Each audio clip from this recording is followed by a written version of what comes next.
My name is Tiffany. Before getting married, I worked full-time. But the truth is, that company had terrible working conditions. I had nearly 90 hours of unpaid overtime. I thought about working even after marriage, but due to health issues, I decided to quit when I got married. Now, I live a healthy lifestyle, waking up and going to bed at regular hours. My health improved drastically after quitting. My husband, Theo, didn't oppose my decision to quit. He seems to love that I am home, doing household chores and welcoming him back from work. Back when we were newlyweds, he would often say, "I'm so lucky to have a wife who welcomes me home." Though, after 5 years, that sentiment became a given. But that's to be expected. Still, issues crop up over the years. My mother-in-law, Sarah, who used to be sweet, now often asks, "When will you give me a grandchild?" every time we visit. And she always chooses to say it when Theo isn't around. Years of hearing this has built up a considerable amount of stress for me. To be honest, I don't want to see her because of the pressure she gives. My father-in-law, John, is a quiet, kind man who doesn't interfere. The irony is, it's Theo who says, "Kids are just a hassle, they also cost a lot." Yet, when confronted with his parents, he acts as if it's none of his business. Once I told him, "If you don't want kids, explain it to your parents." But he shrugged it off, saying, "Isn't that a conversation for women?" At crucial times, he evades responsibility with his own set of values. Because of this, to his mother, I seem the wife who can't have children, and he's the husband supporting her. Finally, I tried to clarify. It's Theo who doesn't want kids. But Sarah, convinced I can't get pregnant, replied, "You're just trying to put the blame on someone else." John sometimes tells Sarah not to interfere with our choices, but she doesn't listen. In the end, Theo doesn't want the hassle of parenting, but doesn't want to upset his mother either. It's evident that he's always trying to please his mum. Honestly, I never thought he'd be this unreliable. If a ship were sinking, he'd probably save his mother before me. "Yes, he's a bit old-fashioned, but at least you're not living with them," my mother casually responds over a weekday afternoon call. Over the past year, I've often vented to my mother about Theo and Sarah. Although my mom is quiet, she's rational. She patiently listens and often calms me down. I feel guilty sometimes, thinking that a wife shouldn't complain about her husband to her parents. But with Theo not being supportive, my mom is the only person who truly understands me. "I'm sorry for always talking about this. I know you have your struggles too." "It's okay. Mom's fine now. The hospital tests showed nothing wrong. In reality, she had heart surgery and got a pacemaker just 3 months ago." I was worried when I heard she was going in for the procedure, but she just laughed it off. Reminds me of when I told my husband. He said, "Pacemakers are pretty common these days. It's not that big of a deal." Yet, when his own mother sprained her ankle, he panicked and promised I'd help out without asking me first. Talk about double standards. I mean, a surgical cut is way more serious than putting a plaster on an ankle. I always complain over the phone and rarely visit my family since I live far away.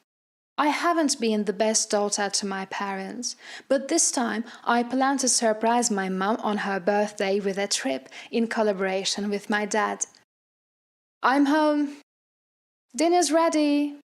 My husband, as always, takes a seat at the dinner table. He never really comments on the food anymore, but I was excited about the plan I made with my father. Actually, my mom's birthday is coming up. Oh. He paused eating his steak and looked at me quizzically. I was thinking of booking a hotel in Lake Tahoe and taking a trip there. Really? He didn't seem too keen. The hotel is quite fancy and it's popular around here. I got a great deal through a contact. Upon hearing the word luxury, his eyes lit up. A luxury hotel? We're getting separate rooms from your parents, right? Yes, we are, and since both my parents will be there, why don't we do some sightseeing in Lake Tahoe together? Sure. At least he seems somewhat interested. Considering he spends most of his time with his parents, he can't complain about the trip with mine once in a while. Luckily this time, I don't need to arrange the date or the hotel booking. My parents are taking care of everything. It's like I'm letting them do everything for me. This might seem more like me being spoiled rather than being kind to them. What's the trip? I need to apply for my leaves. My husband threw the question over his shoulder as I was packing in the bedroom. Didn't I tell you? It's on the 23rd and the 24th. Oh, right. Turning around, I saw him absent-mindedly fiddling with his phone. I've told him about this trip before. He never really pays much attention to me or my family. But on reflection, indifference was better than his past reactions. On the day of the trip, we drove to the luxury hotel in Lake Tahoe. My parents had arrived the previous night. Today's plan was to explore Lake Tahoe with them and enjoy dinner at the hotel. It's been a while since I last saw them. Maybe since my mother's surgery. They are both retired and don't usually splurge, so a trip like this should be fun. I sat in the passenger seat, leafing through a Lake Tahoe travel magazine. Upon arriving, I planned to call my parents to the lobby after checking in, but they were already in the parking lot, and standing next to them was Sarah. Suddenly, my husband parked the car abruptly and rushed over to them. What on earth is happening? I was sure I had explained the plan properly. I quickly got out the passenger seat of the car and followed. What's going on there? While I was flustered, my husband began speaking fluently to my parents. You knew of a great hotel, didn't you? We plan to enjoy it with my parents from tomorrow. You've already paid for the stay, right? My parents were stunned. Of course they would be. This was completely unplanned. My mother-in-law, as brazen as ever, said, You sure know some good hotels. Take care of it for us, okay? And next time, let's go to Alaska. What are you saying? On the other hand, my father-in-law, seemingly as clueless about the situation as we were, asking my husband, Didn't you invite us on this trip? You said you'd cover the costs. Hearing that, I could feel the blood rush to my head. Wait a minute. This hotel was arranged by my parents. Why would you just invite yours? Now my mother-in-law chimed in. What's the big deal? You can't hog such a nice hotel for yourself. You should care more about your husband's parents. I wanted to treat my parents to a luxury trip because I rarely get to see them, unlike John and Sarah. Plus, today is my mom's birthday. My mother-in-law, with a really look, sized me up from head to toe. You've never gotten me a birthday present.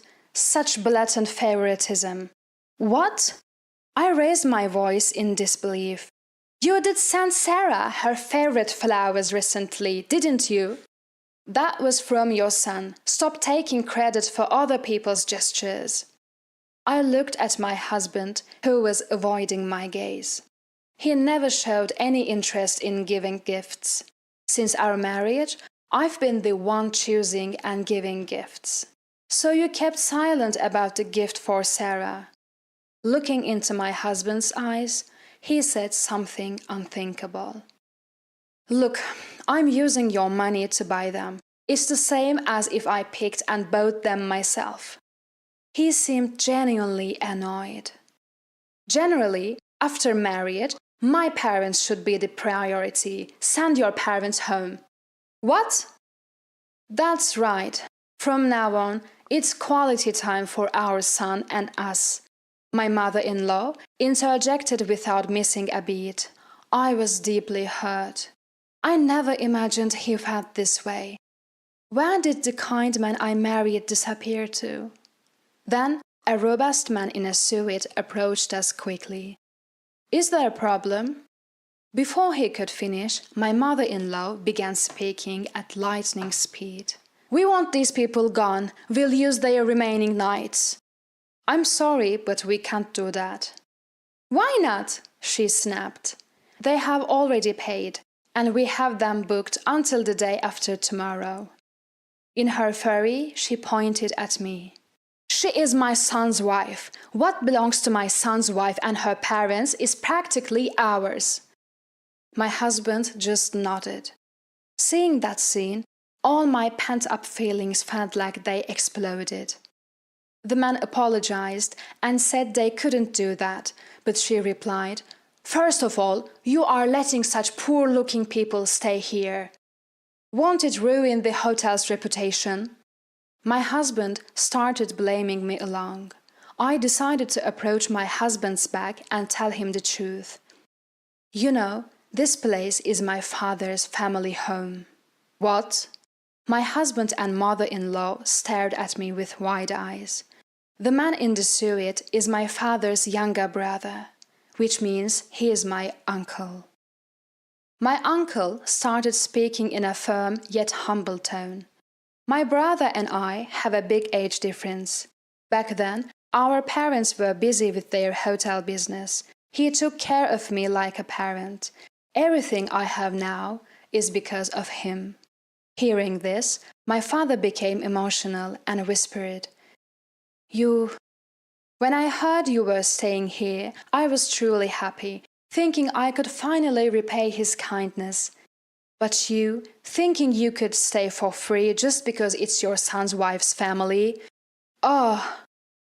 I could hear my mother-in-law's groaning. We have rooms available ranging from $450 to $1,800 per night. Please proceed to the front desk if you are interested. Stunned by the price, my husband and his mother were flustered. What do? We don't know any other hotels. What do you expect me to say? Watching the two, my father-in-law let out a deep sigh. This is karma for always taking credit for Tiffany's achievements and trying to impress your mother with them. My husband seemed at a loss for words. I'm truly sorry, everyone. I never thought my son would do something like this. He began to apologize deeply. No, wait, John. I quickly intervened. My father-in-law is a victim too. He was invited to the hotel by his son only to find out he'd been deceived. Though my mother-in-law seemed to have been told even more. Suddenly, she had an idea. Wait, since it's a hotel run by relatives, can't you give us a discount? We are family after all. How shameless can she be? Has she forgotten all that she has done? But my uncle calmly stated, I don't consider someone who insults my loved ones as family. His words made me realize something. The way my husband and mother-in-law had been treating me all along was condescending. All the unpleasant tasks were left to me. Any prize was stolen by them. What was I to them? They exploited and belittled me. If they had thought about my family even a little, this trip wouldn't have happened. You've always looked down on me, haven't you? I said, looking at my husband, who hung his head in silence. You thought my parents would let this slide if you pushed hard enough. How awful! I couldn't afford to stay at such an expensive hotel. I just wanted to impress people." With a face full of regret, he glared at me. My father-in-law approached, looking disappointed. "Isn't this just like you? Always trying to look good in front of your mother. Who is the person you should be protecting the most right now?" "Huh?" My husband stood still, looking confused. With a stump face, my father-in-law continued. "Listen, you are married. Your priority should be protecting your wife, not impressing your mother. And yet, you—" My husband looked away. "But—" I noticed the expression on his face. He will always choose his mother, no matter what anyone says. Summoning my courage, I raised my voice. "John, thank you for all you've done for me so far. You've helped me more times than he ever did, but I can't continue living with him as a couple any longer." My husband looked up, surprised. "Let's get a divorce." Saying the word divorce out loud made me feel incredibly liberated. "Right, I've always wanted to divorce him." "Are you serious?" I heard my mother's voice from behind. I nodded. "Yes, I've been thinking about it for a while now." "Hold on, I'll apologize for what happened this time." Watching my husband scramble was almost like seeing a stranger's plight. "It's not just about what happened this time. It's the forgotten gifts for Sarah and countless other things. Of course, today played part in my decision." Suddenly, my mother-in-law, red-faced with fury, yelled, "A woman like you, who doesn't work or even have children, should be grateful just to be married." The realization that I could also sever ties with her left me with no fear. "Look, I won't be belittled, and just for your information, it was your son who didn't want kids, saying parenting would be a hassle. I bet you never heard that from him." My mother-in-law just sat down, stunned. She had always believed it was my fault, not realizing it was her son's decision all along. So, my husband and mother-in-law were taken away by my father-in-law, and I went on to enjoy a family vacation with my own parents. "You had quite the eventful birthday, didn't you?"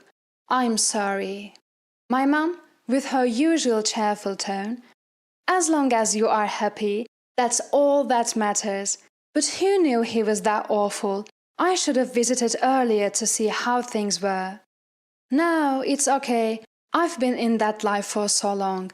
I became indifferent. This was a wake-up call." My typically silent father seemed to have a hint of joy on his face. After that, my husband and I divorced. But it seems the relationship between him and his mother has soured. He was never the considerate type and always left everything but his job to me. Without me, his apartment was reportedly turned into a garbage dump. Apparently, my ex-mother-in-law visits him regularly to clean up. However, she's nearing her breaking point, often fighting with the son she used to adore. Once, their argument got so heated the police were called. My ex-father-in-law claims she brought this upon herself by spoiling their son. Interestingly, on the day of the hotel incident, a neighborhood association president, whom my ex-mother-in-law was close with, was vacationing there too. He saw all her unreasonable antics. As a result, she's lost all respect in their community, labeled as the mother of the husband who bullied his wife into divorce. As for me, I found a job at my uncle's hotel. Searching for a job post-divorce, he offered me a position, keeping the fact that I'm the owner's relative a secret. I'm now learning from more experienced staff members. The hotel job requires meticulous attention, and while there are tasks I haven't mastered yet, and times I've been corrected. It's a far cry from the unappreciated housework I did before. Every effort here gets its due recognition.